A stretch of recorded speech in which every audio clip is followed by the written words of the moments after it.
Bon matin, bon matin. On dirait qu'ils m'ont mis en punition, je suis loin, là.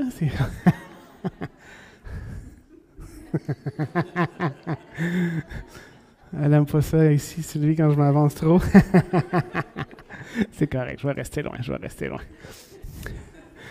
Bien content de vous voir, merci d'être là. Merci pour les chants et la méditation, ça va très très bien avec aujourd'hui, qu'est-ce qu'on va voir. Mais pour commencer, on va prier pour qu'on puisse se présenter devant notre Dieu. Seigneur grand Dieu, Papa du ciel, merci pour cette chance inouïe encore d'ouvrir ta parole. Et on ne veut pas le faire de façon intellectuelle, mais on veut que ta parole nous change. Parce que tu fais plein de choses pour nous à chaque jour. Aide-nous à réaliser encore aujourd'hui, il y a tous les jours que Jésus, tu es plus que suffisant dans notre vie. On a vraiment besoin de toi. Et si on t'oublie, ramène-nous à toi. Donne-moi une grâce spéciale pour enseigner et aide-moi à être un instrument entre tes mains. Je te remercie pour ton assemblée ici à Saint-Liboire et pour les frères et sœurs qui sont là ce matin. Je te prie au nom de Jésus. Amen. On avait fait une série sur l'identité. Puis après ça, en parlant avec Sylvain, on a réalisé, on fait quoi avec ça après, là? On a beau comprendre l'identité. Ça donne quoi au bout de la ligne? Donc, on va faire ce que nous faisons un peu après avec ça. Donc, aujourd'hui, on va parler de la joie. Oh. Vous n'êtes pas content? OK, correct. Donc, le paradigme du monde, on avait vu que c'est mes œuvres qui définissent ce que je suis. Donc, plus que je fais des choses, plus que ça va définir qu'est-ce que je suis. Hein? C'est un peu comme ça, des fois, notre joie. Je fais des belles choses, je suis content, je vais être heureux. Mais est-ce que c'est ça notre joie qu'on devrait avoir en tant que croyant, en tant qu'enfant et de Dieu et fils et filles de Dieu? On a vu que si on comprend qui est Dieu, ce que Dieu a fait, on a vu pas tout, mais une grosse partie des attributs de Dieu, va nous dire qui nous sommes et au bout de la ligne, ce que nous faisons avec ça. Et c'est pour ça qu'on veut regarder, ça donne quoi dans le fond dans notre vie, ce que nous faisons avec ce qu'on a vu. La dernière fois que j'étais ici, on a vu que on devait être utile pour la gloire de Dieu, le sel et la lumière. Dans le passage, ça disait que si le sel perdait sa saveur, ça ne donnait plus grand-chose. C'est écrit dans le passage, ça donnait juste à jeter dehors et fouler aux pieds. Je vous avais montré dans les Écritures que le sel, certaines applications, le sel, ça sert entre autres contre la pourriture des aliments. Nos ancêtres avaient tendance, il y en a qui font encore du poisson salé, il n'y avait pas de réfrigération, donc un peu, cette image-là, on est un peu pour empêcher la pourriture dans le monde. Le sel, ça donne du goût, quelque chose de fade, on va rajouter du sel et ça va donner du goût. C'est notre façon à nous aussi d'être. En étant le sel du monde, on doit donner la saveur aux gens autour de nous, donner du goût. Le sel, ça donne soif. Et on doit avoir cette capacité de donner la soif aux gens, de savoir qu'est-ce qui se passe en nous, pourquoi que Jésus est dans notre vie, on donne ça. Et le sel, c'est commun. Donc, on n'a comme pas d'excuses. Hey, Dieu n'a pas pris des épices super chères, des choses comme ça. Il a pris le sel qui est quelque chose qui est commun. Donc, tous et chacun ont et on doit devenir le sel. On avait vu que la lumière, j'avais donné 2 illustrations, comme une lampe, il y a de l'huile dedans, et il y a comme une mèche aussi. Si on est une lumière, notre huile, on doit remplir notre lampe en étudiant la parole, en ayant une prière constante.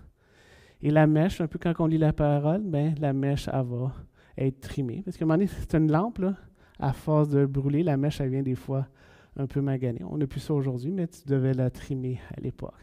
Donc, on avait vu ce sel et lumière. On doit être utile pour la gloire de Dieu. Aujourd'hui, on va regarder la joie. Un des mots que vous allez voir. Galates 5, vous connaissez tous ce verset-là.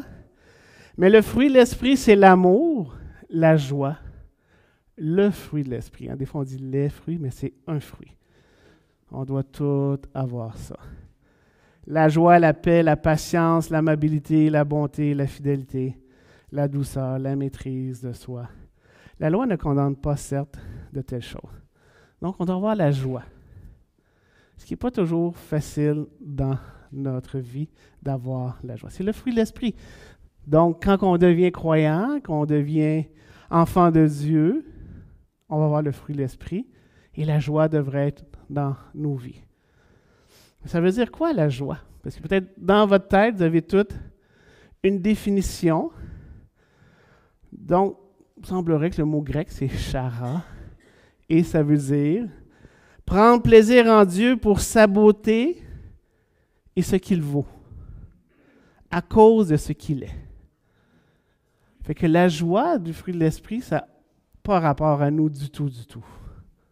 C'est rapport à Jésus. Donc, la joie, c'est prendre plaisir en Dieu pour sa beauté et ce qu'il vaut à cause de ce qu'il est. C'est drôle, hein, ça va avec ce qu'on a vu dans les dernières semaines. Donc, l'opposé de la joie, c'est quoi? C'est être sans espoir ou désespéré. Notre joie est basée sur les bénédictions et non sur celui qui bénit. Ce qui va nous amener des changements d'humeur basés sur les circonstances.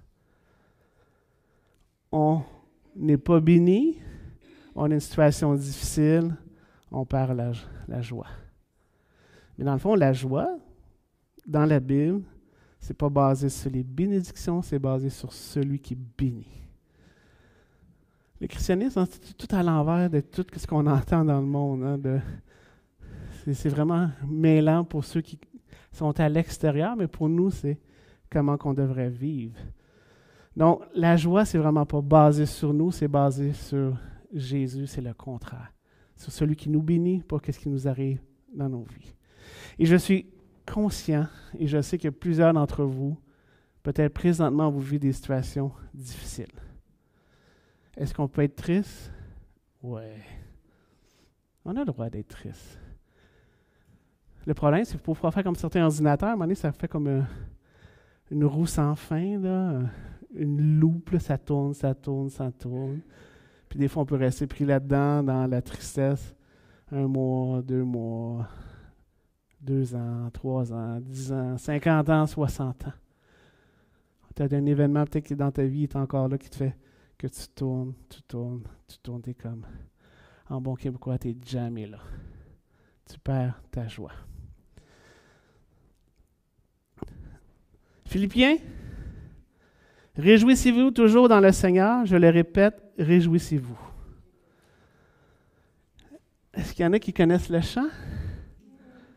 C'est pas moi qui vais le partir. C'est quelqu'un qui veut oser de le partir? Ah ouais, Jean-Pierre, vas-y, vas-y. Ah, on passe ça, on passe ça?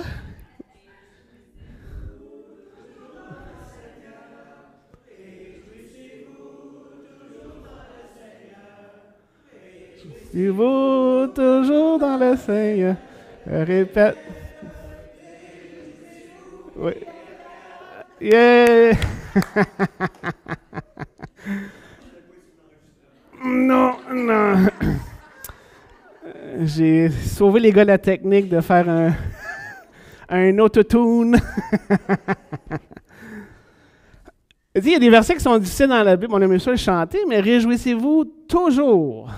Oh non, toujours, jamais, c'est jamais le fun ces mots-là. Hein? Je le répète, réjouissez-vous. Une autre version, dans le sommaire, ça dit réjouissez-vous en tout temps de tout ce que le Seigneur est pour vous. Oui, je le répète, soyez dans la joie. Puis si vous lisez la Bible, quand ça dit, ça répète, habituellement, c'est comme, il veut nous faire comprendre. Hein? Dans le français courant, soyez toujours joyeux d'appartenir au Seigneur. Je le répète, soyez joyeux. On va regarder ce verset-là en détail aujourd'hui. On va un peu le décortiquer. La joie, j'ai fait comme un peu un acrostiche, là. Donc, J-O-I-E, peut-être vous allez le retenir plus facilement comme ça. Souvent, notre joie, c'est « je hein? ». La joie est basée sur « qu'est-ce que j'ai fait ». Est-ce que c'est mal? Non. Si j'ai fait un bon travail, je suis content. Mais si on se base toujours sur « qu'est-ce que j'ai fait », la joie est basée sur moi, à un moment donné, ça disparaît, cette joie-là. Qu'est-ce que j'ai accompli? Est-ce que j'ai fait? Un moment dans ma vie, j'étais peut-être à l'école, des études, j'ai fait un projet à la maison, peu importe. C'est basé sur le jeu et on est joyeux. C'est une joie que tout le monde a dans le fond. Hein? Il y a des gens qui sont joyeux directement. Il y en a qui s'identifient à leur travail. Et c'est difficile quand tu as des mauvaises nouvelles. Cette semaine, nous, il y a eu beaucoup de coupeurs de poste, puis il y a des gens qui étaient hyper tristes parce que les gens s'identifient dans leur travail.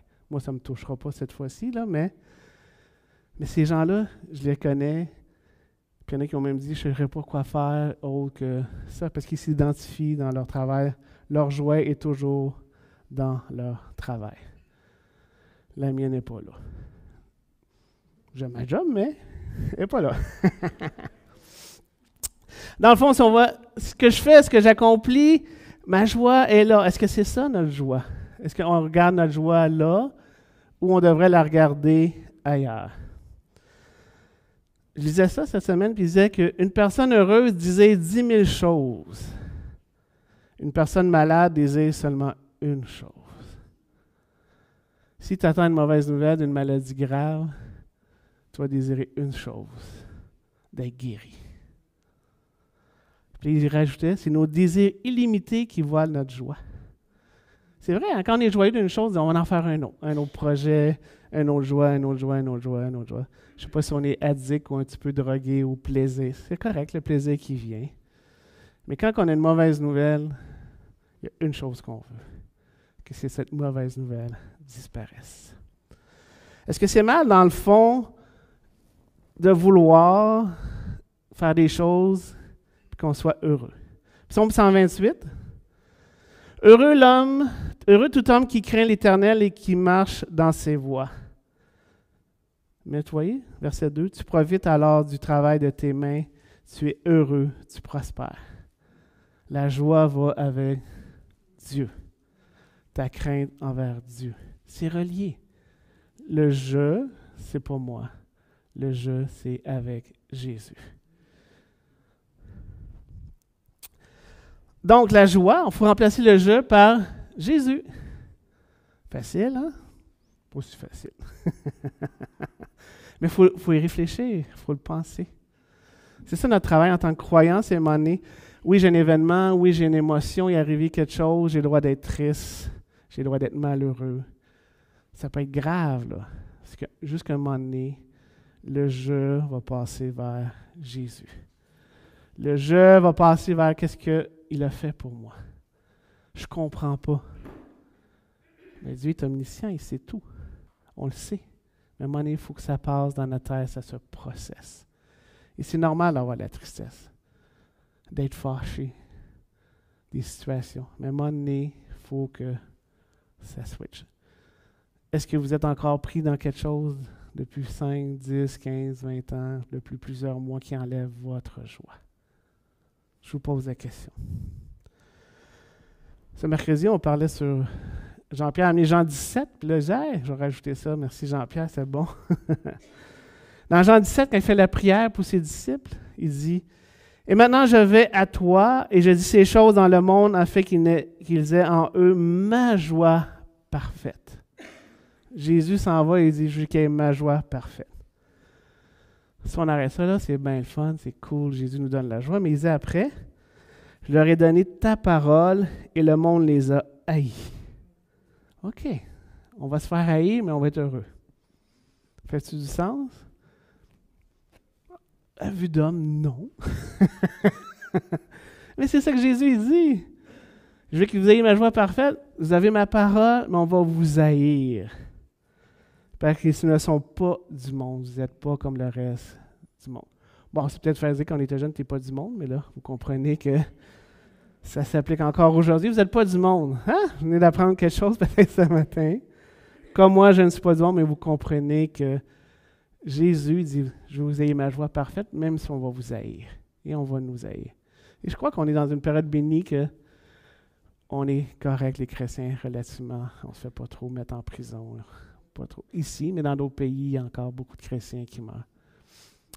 Dans les dernières années, c'est là qu'il y a eu plus de chrétiens qui ont été tués et mis en prison dans le reste du monde que dans toutes les époques confondues.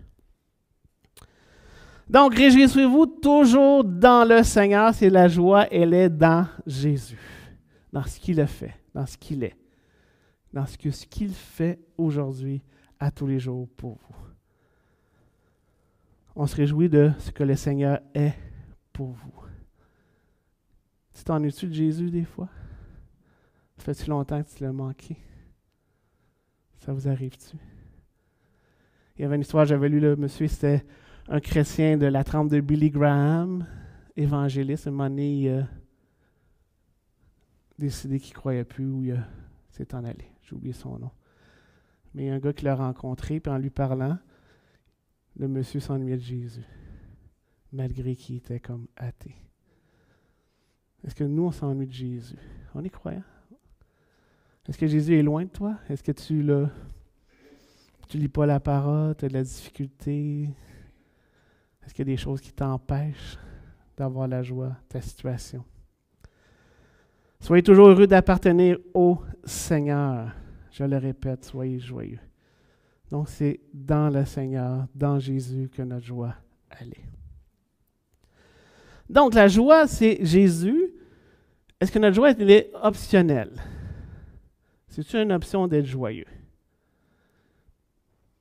Peut-être qu'on va dire, oui, mais la Bible n'a pas l'air à dire ça. Hein? Si on a vu le mot toujours, je suis content, c'est pas moi qui l'ai dit. Hein? Là, tu vas dire, ouais, mais Yvan, tu ne connais pas ma génétique. Nous, notre surnom dans notre famille, c'est les bougons. Mon père riait pas, mes parents riaient pas, mon arrière. Tout le monde n'est pas de bonne humeur chez nous. Je suis fait comme ça. Je prends 2 cafés le matin, je suis bougon, je ne vais pas sourire. Je peux comprendre que pour d'autres, c'est plus facile de sourire, d'avoir la joie. Mais est-ce que c'est devant Dieu, c'est bon? Ça n'a pas l'air. Il faut être toujours joyeux. Ce n'est pas une option. Peut-être que présentement, ta situation t'empêche de l'avoir, mais ta situation n'est pas une option. Ça devra venir obligatoire. Et notre joie, ce n'est pas une joie qui est fake, qui n'est pas vraie, qui n'est pas réaliste. Notre joie doit être réaliste. Je suis convaincu, si je parle à certains d'entre vous, il y a des gens qui vont dire « J'avais des situations difficiles dans ma vie, et mon entourage n'ont jamais compris pourquoi j'étais heureux pareil. » Pourquoi? Mais là, c'est là que vous allez peut-être expliquer à ces gens-là, c'est à cause que qu'est-ce que Jésus est dans ma vie.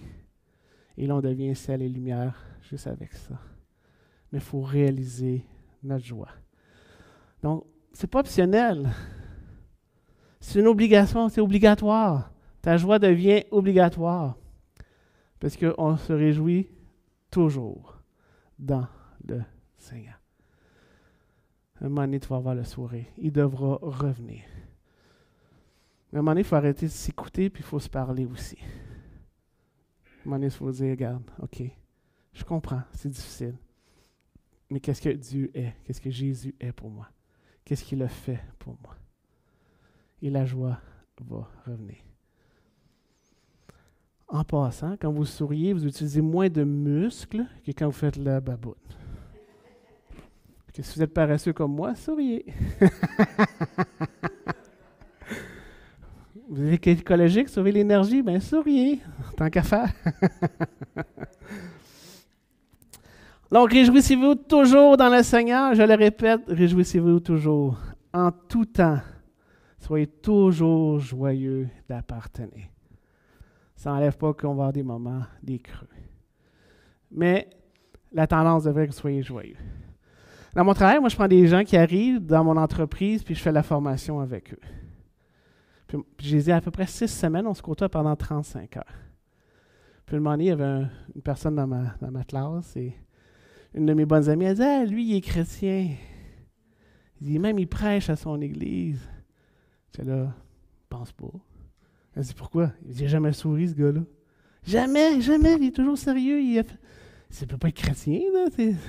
Pour moi, ça faisait pas de sens. 6 semaines, pas un sourire, rien. J'ai dit, voyons, ça fait pas de sens. Elle dit, oui, je te le dis. OK.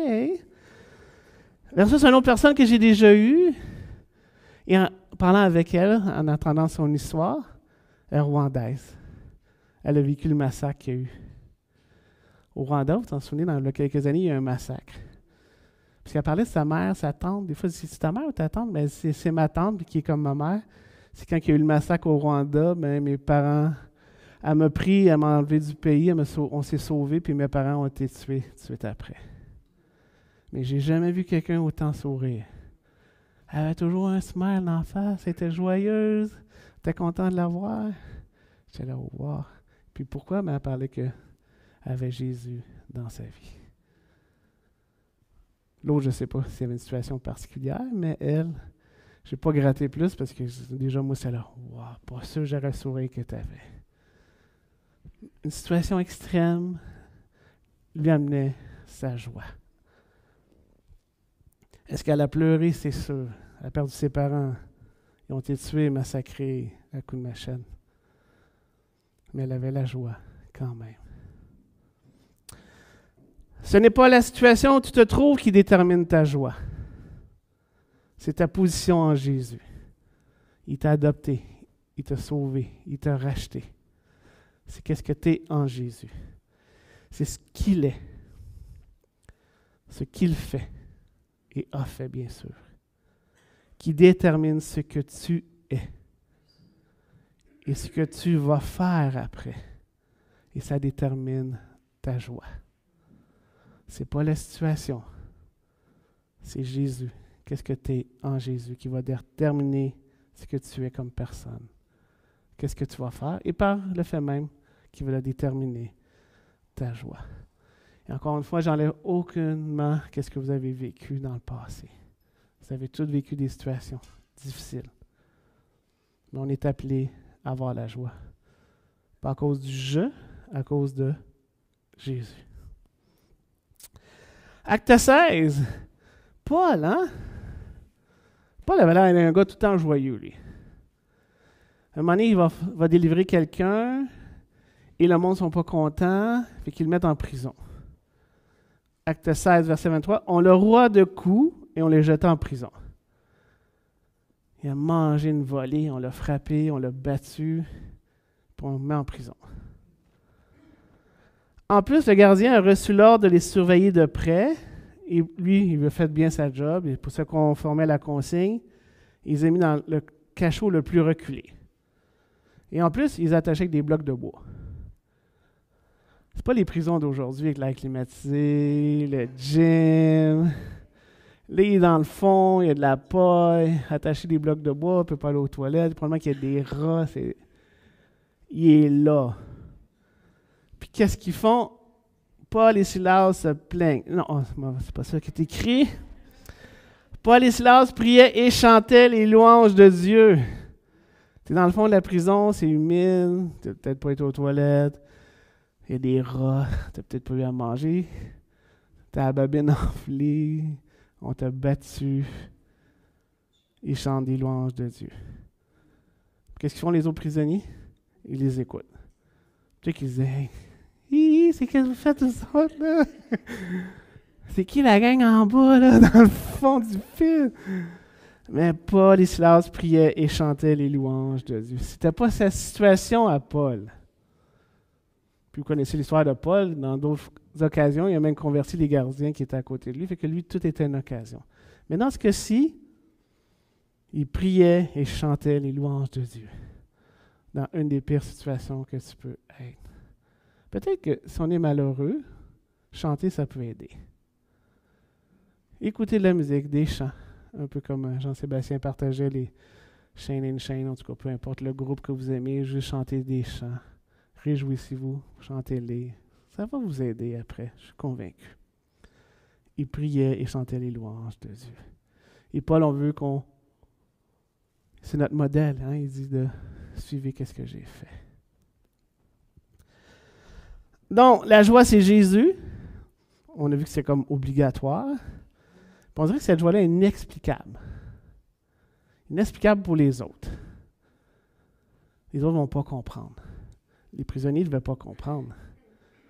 Tu viens de te faire battre, tu chantes, puis tu pries, puis on t'entend partout. Ils devaient chanter assez fort là, pour qu'il y ait... Ouais, les autres n'étaient pas gênés de chanter comme moi tantôt. Les autres ne se sont pas empêcher de chanter. Donc, mais dans le fond, il faut que notre joie qui est inexplicable peut devenir explicable aussi, c'est que tu expliques aux autres. Comment ça, tu es joyeux pareil? C'est à cause de Jésus. De qu'est-ce qu'il est, de qu'est-ce qu'il a fait. Et cette joie-là devient comme ça. Est-ce qu'on est capable de l'expliquer, la joie qu'on a? Ou on est trop éloigné, on s'ennuie de Jésus, on ne lit plus, on est ballotté dans le flot de toutes les histoires. Et est-ce qu'on est capable de l'expliquer? Dans le fond, cette joie-là devient indescriptible aussi pour nous. Je vais vous montrer un verset qui nous dit ça. Parce que c'est trop gros, là. Ça ne fait pas de sens, c'est indescriptible pour les gens. 1 Pierre 1. Béni soit Dieu, le Père de notre Seigneur Jésus-Christ, conformément à sa grande bonté. Il nous a fait naître de nouveau à travers la résurrection de Jésus-Christ pour une espérance vivante. Ça part fort, ça, hein? Une espérance vivante. Ce n'est pas une espérance qui est morte. Il nous a fait naître de nouveau, on est des nouvelles personnes à cause que Jésus-Christ, à la croix, qu'est-ce qu'il a fait? On est une espérance vivante. Pour un héritage. Vous êtes des héritiers de Dieu. Peut-être que dans votre vie, vous avez hérité. Probablement, c'est des biens matériels, mais ça pourrit, ça disparaît. Mais Pierre, on a un héritage qui ne peut ni se détruire, ni se souiller, ni perdre son éclat. Imagine cet héritage-là que tu as. Puis c'est réservé dans le ciel. On est en camping ici. Là. Des fois, il y a des turbulences en camping. Là. Mais on est en camping. On est gardé par la puissance de Dieu. Que tu n'as pas à t'inquiéter. Dieu te garde. Au moins de la foi. Il faut que tu aies la foi aussi. Pour le salut prêt à être révélé dans les derniers temps. Verset 6, c'est ce qui fait votre joie. Après ça, ça revient toujours, hein, ce petit thème-là. Même si maintenant, puisqu'il le faut, vous êtes un peu de temps attristé par diverses épreuves. Il le faut que vous ayez des épreuves. C'est ça que ça dit. Mais ça n'enlève pas que tu as la joie. Verset 7. Et là, ta valeur éprouvée de ta foi dans ton épreuve, c'est plus précieux que l'or. Parce que c'est beaucoup plus précieuse que l'or qui est périssable et qu'on l'on soumet pourtant à l'épreuve du feu, aura pour résultat la louange, la gloire et l'honneur lorsque Jésus apparaîtra. C'est fort, hein? Mais il faut prendre le temps, en lisant la parole, de réaliser ça. On a un héritage. On va être éprouvé, il le faut. Mais on va à la joie pareil. Ça ne fait aucun sens si on n'a pas Jésus dans notre vie. Aucun sens. Verset 8, on l'aime sans l'avoir vu, Jésus. On croit en lui sans le voir. Encore, et vous vous réjouissez d'une joie indescriptible et glorieuse, parce que vous obtenez le salut de votre âme pour prix de votre foi. C'est indescriptible, ça fait pas de sens. On peut l'expliquer, mais à un moment donné, c'est comme, il y a trop de choses, j'hérite de plein de choses, c'est indescriptible. Mais pourquoi c'est ça? C'est à cause de qu'est-ce qu'on a vu. Ce que Dieu est et fait. Parce que Dieu est omniprésent. Même si c'est dans une période difficile, et tu vas avoir des périodes difficiles, on l'a vu, Dieu est là. Tu pourrais être pris dans une grotte en dessous de la terre, tomber en avion dans le fond de la Amazonie, Dieu est là. Omniscient, Dieu le sait. Toi, tu ne comprends pas. Pourquoi je vis cette situation-là? Je me suis posé la question souvent. Mais à un moment donné, on sait que Dieu est omniscient. Il sait tout. Il sait pourquoi tu es là. Omnipotent, hein? On l'avait vu, il est tout puissant. Il a la puissance de te garder. C'était écrit dans le verset, on l'a vu. Il va te garder. Dieu est amour, il t'aime. Dieu est sage. Il sait que qu'est-ce que tu vis, qu'est-ce qui se passe. C'est la meilleure chose. Il est fidèle. Ses promesses sont là. Tu vas arriver à la fin de ton camping à l'hôtel du ciel et tu vas être rendu. Il va être fidèle. Il est bon. il est saint, il est juste. Même si la société est juste, on ne comprend pas des fois. Ah, lui, pourquoi il a du succès? Il me semble qu'il n'est pas juste. Il est éternel.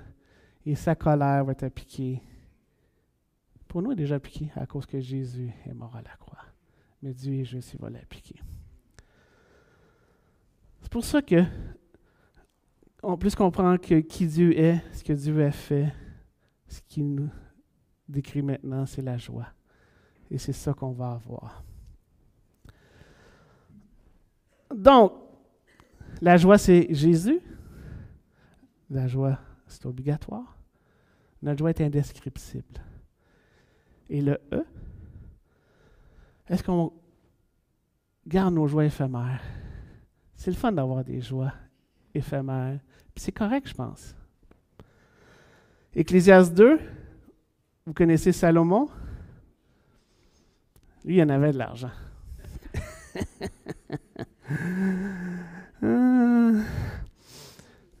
Il dit au verset 10, « Je me suis rien refusé de ce que je souhaitais. » Imagine ça, là. L'auto que tu aimerais avoir, ton compte de banque que tu aimerais avoir. Ah, lui, en plus, les femmes, il y en a eu 1000. Il n'a pas assez d'une, il y en a 199 de plus. Regarde, on y va. Tout ce qu'il voulait, il l'a eu. Je me suis privé d'aucun plaisir, à rien, pantoute. Je l'ai eu. Oui, j'ai largement profité de tous mes travaux. Bon, il a fait des travaux, il a bâti un temple, il s'est bâti le temple de Dieu, il s'est bâti un temple à lui aussi. Et j'ai eu ma part de joie qu'il pouvait donner. Alors j'ai considéré toutes mes entreprises et la peine que j'ai eue à les réaliser. Eh bien, c'est juste de la fumée. Ça n'a rien donné. Course après le vent. Il a couru, c'est comme courir après le vent. Les humains ne tirent aucun profit véritable de leur vie ici-bas. Comment il était riche? Bon, il y a quelqu'un qui l'a évalué. Ça a l'air qu'il valait 2,1 000 milliards. Elon Musk, c'est peut-être un des plus riches aujourd'hui. Lui, il vaut juste 213,5. Fait que quand il dit tout ce qu'il désirait, il l'a eu. Il y avait 16 000 chars, des chariots. C'est comme si ça avait 16 000 voitures. Bon, tu es en conduit une à la fois, là. Je ne sais pas ce que tu fais les autres après, là, mais... Fait qu'il était tellement riche. Hey, 2,1 000 milliards. Puis il dit, tout ce que je voulais, je l'ai eu. Il ne s'adonne rien. Il faut se fier à lui. Toutefois, il dit dans Ecclésiaste 9, « Va, mange ton pain dans la joie et bois ton vin d'un cœur content, car Dieu a déjà agréé tes œuvres. Qu'en tout temps, tes vêtements soient blancs et que le parfum ne manque pas sur ta tête. » Il dit, sois joyeux quand même. Fais des choses dans la vie. Verset 9. « Jouis de la vie avec la femme que tu aimes pendant tous les jours de cette vie dérisoire que Dieu t'accorde sous le soleil. Oui, pendant tous les jours de ton existence dérisoire, car c'est la part qui te revient. Dans la vie au milieu de tout le labeur pour lequel tu te donnes de la peine sous le soleil. » Une chance qu'il n'y a pas juste ce livre-là dans la Bible, parce que ça serait déprimant, je serais comme... Oh. Verset 10, « Tout ce que tu trouves à faire, fais-le avec l'énergie que tu as, car il n'y a plus ni activité, ni réflexion, ni science, ni sagesse dans le séjour des morts vers lequel tu es en route. » Il dit, moi j'ai tout eu, puis j'arrive au bout, il va y avoir rien de plus que moi puis toi si on va là. Donc, la joie, si on poursuit, comme Salomon a fait, lui, il a tout eu. Il n'y a rien qui a manqué. C'est éphémère, puis il dit, ça ne donne rien. Fait qu'il faut avoir une joie éternelle. Donc, dans Jude 24, ça dit, « À celui qui peut vous garder de toute chute et vous faire paraître en sa présence glorieuse, sans reproche et exultant de joie. Aux yeux uniques qui nous a sauvés par Jésus-Christ notre Seigneur, à lui soit reconnue la gloire et la majesté, la force et l'autorité depuis toujours, maintenant et durant toute l'éternité. Amen. » C'est éternel. Peut-être que je ne sais pas, je ne connais pas toute votre situation, peut-être que toi, tu ne crois pas qu'il y a quelque chose après. Mais une chose est certaine, tout le monde, on va faire face à l'éternité. Et un jour, tu vas faire face devant Jésus. C'est qu'est-ce qu'on croit ici. Peut-être tu vas dire, il n'y a rien après. Si tu veux prendre la chance à toi d'en décider, mais je te conseille de réfléchir un peu. Donc, c'est ce que nous faisons, la joie, ce n'est pas la situation où tu te trouves qui détermine ta joie. Comme je disais tantôt, c'est ta position à Jésus qui détermine ta joie. Ce qu'il est qui détermine ta joie. Ce qu'il a fait, ce qu'il fait qui détermine ta joie. Et là, ça revient à notre thème de notre assemblée. Jésus-Christ est plus que suffisant. Je vais en rajouter une petite couche. Jacques 1, vous connaissez? Mes frères et sœurs, considérés comme un sujet de joie complète. On arrête ça là? Non, c'est pas ça qu'il dit. Les diverses épreuves auxquelles vous pouvez être exposés. Il faut que ça soit une joie complète. Est-ce qu'on est rendu là? Peut-être pas, mais c'est ça qui est écrit dans la parole de Dieu. Sachant que la mise à l'épreuve de votre foi produit la persévérance. Il faut que la persévérance accomplisse parfaitement sa tâche afin que vous soyez parfaitement qualifiés, sans défaut, et que ne vous manque rien. Qu'est-ce que la joie? C'est Jésus. C'est pas moi. C'est pas optionnel. Ça devient obligatoire, puisque tu connais Jésus, puisque tu as son identité, c'est ça que tu vas faire. Elle peut être indescriptible pour nous, mais elle est là. Peut-être inexplicable, mais on peut l'expliquer, peut-être en partie. Il ne faut pas courir après une joie éphémère, on court après une joie éternelle. On chante une dernière fois? Jean-Pierre, tu me passes ça? Ah! 1, 2, 3. Réjouissez-vous. Réjouissez-vous dans le Seigneur. Toujours dans le Seigneur, je le répète. Réjouissez-vous. Yeah. Voilà. Réjouissez-vous toujours dans le Seigneur. Amen. On est-tu prêts à applaudir les baptistes? De remercier Jésus pour qu'est-ce qu'on est-tu assez joyeux pour applaudir notre Seigneur? Hein?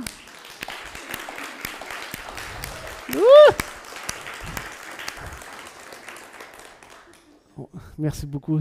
Je n'étais pas sûr des baptistes. Ça ne fait pas ça d'habitude d'applaudir. Ça reste tranquille. On va terminer avec un chant.